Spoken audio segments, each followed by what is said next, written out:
honest with you, when your invitation came, I nearly threw it out. Hello, welcome all to this wellness retreat. Thank you. How are we doing today? You're very well, Yeah, thank you. very happy. Wonderful. I'm very much enjoying season 2 of Nine Perfect Strangers. Mark, your character is very mysterious.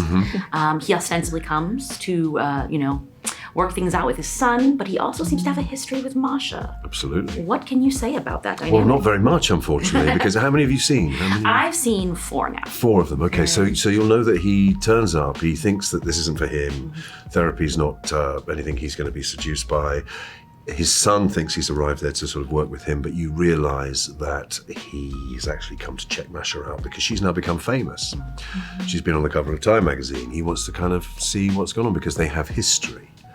And that's the sort of what you find out as the season progresses. Maisie, Wolfie is working things out with Tina, but they seem to have different ideas about what the relationship needs, about what's wrong with the relationship. Yeah. What is the issue from your perspective? From my perspective, it's a lack of communication. They're both so lost in their own perspectives that they're actually failing to talk and share. Instead, they're just being resentful.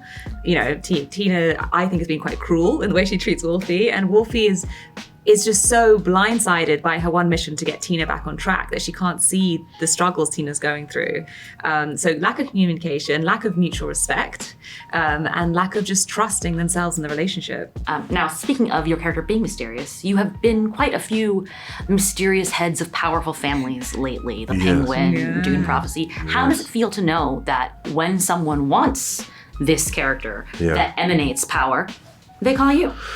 Well, it's hilarious because what happens is over, 35 years, I think I've been doing this, the parts change, so I've been through bad guys, I've been through spies, I've been through policemen, I've done all of that kind of thing. And now it seems that I've landed in a place where I play the guy that knows everything or has everything or controls everything.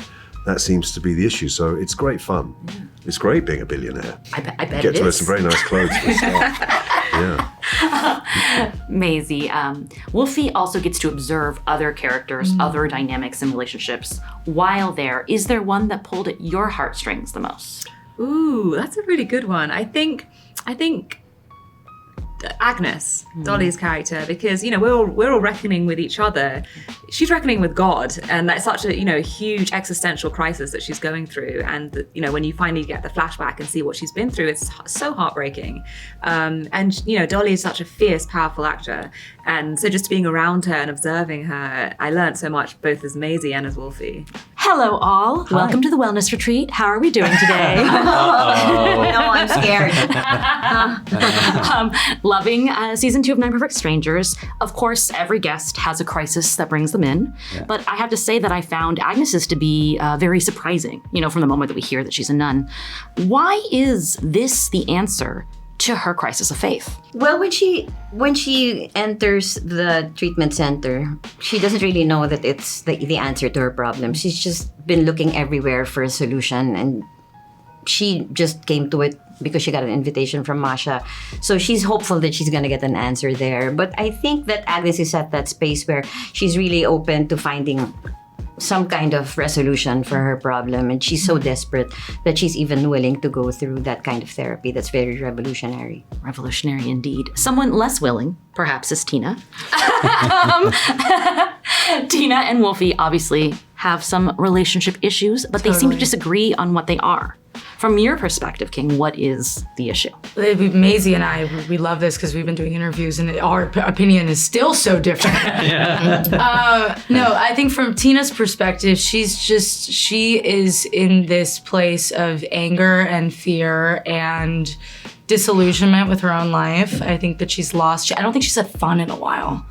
I don't think she knows what fun is. I don't think she knows what passion is anymore. I think she lost it along the way. And I think Wolfie's attempt at pulling her out of it feels like forced surgery or something. It's like she's almost happy in her misery, and Wolfie is like just clawing at, just trying to get her to be fixed. And I think Tina is like, there's a part of her that believes maybe that she wants to help, and I think maybe there's a part of her that believes that, just like most people in Tina's life, Wolfie wants her to succeed for Wolfie and not for Tina. Do you know what I mean? Yeah. That it's a bit more transactional than it should be in love. Yeah. Hopefully that's not true. We don't know yet. We're going to find out. But, anger and fear also seem to rule Brian at times, who is like, so interestingly, like half Mr. Rogers, Jim Henson, and then half literally anger from Inside Out. Wow. Especially in those flashbacks. Can you talk about playing those outbursts, and are you playing him as always controlling that rage until he can't? Yeah, I mean, I think that kind of rage bubbles up in ways that sometimes we can't control. So it takes a lot for him to be pushed to sort of really unleash it. But yeah, it was fascinating. It's one of the things that, I love about this character and all these characters is like, I get to play Brian being like broken. I get to play him being like on top of his world, when he was, the kids TV show host. And I get to see, I get to play him through all the stages of like processing what he's going through.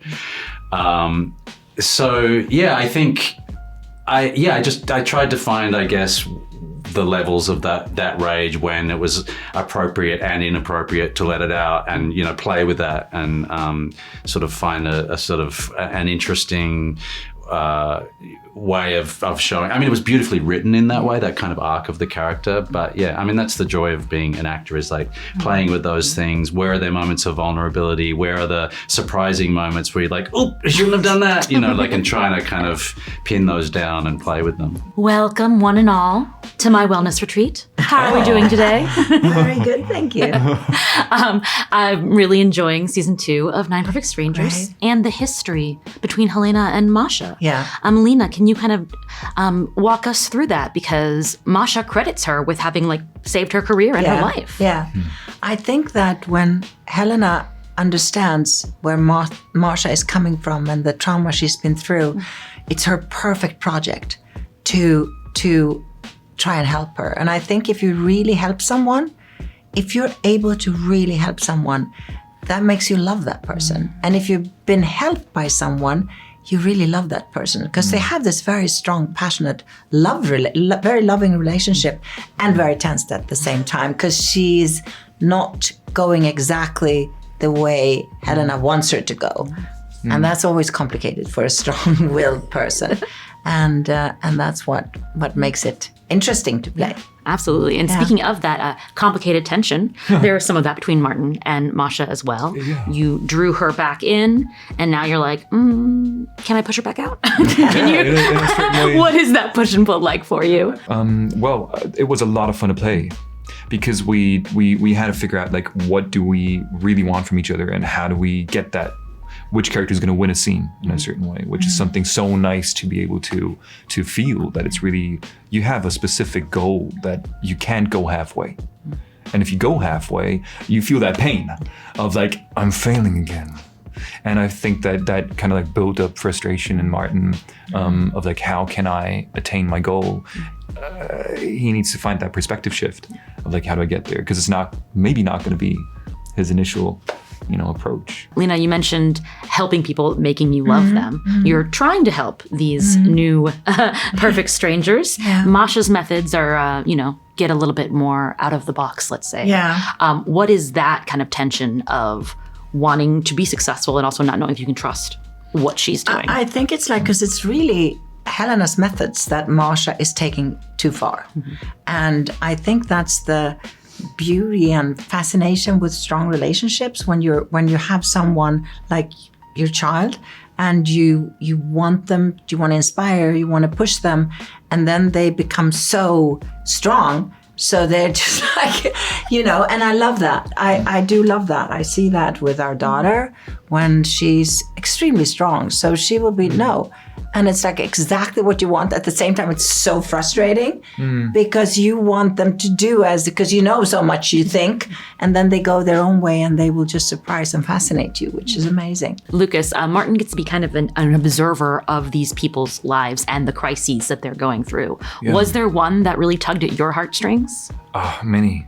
So many, because everybody has such a different story, and these different stories are relatable. You know, like I come from a family where illness has been a part of just my upbringing, and so seeing some of the characters who go through that, you know, really touched me. Aras's story, his character's story touched me. Michaela's story touched me. All the stories, Dolly's, Maisie's, you know, everybody, Lena, everybody, and I think that's what to me makes this series so moving. It's that we all can cease, because life is long, right? Hopefully. And when you are going through different stages of life, you approach different problems, and this series shows different problems and maybe gives some solutions of how to find peace with them. Yeah. And speaking of solutions, should one not be able to attend Helena's retreat, what advice would you give someone seeking some wellness? Well, it's sort of the very simple, old-fashioned ones. Give yourself some time. Try to look for your soul, look for your spirit, take a step back, and that would be my advice. And I think I sort of do that myself when I can, sort of just an instinct, a gut feeling like, no, I'm stepping back. I'm not going to be part of this and that and that. And I think that's a healthy thing. So I think that's what we need to do. I mean, someone said that he had this idea that he charged people money and they should meet in a church at 5 a.m. and lie and look at the ceiling, and he would take them through something. And then a friend of mine said, if I go into a church at 5 and I lay down and I look at the ceiling, something is going to happen. Something good is going to happen. And that's something that I can do without him charging me for it. You know? That's what I'm saying. Let's do that for free. Yeah. I think. Yeah. So what brings you here? Just it's vacation. Got it.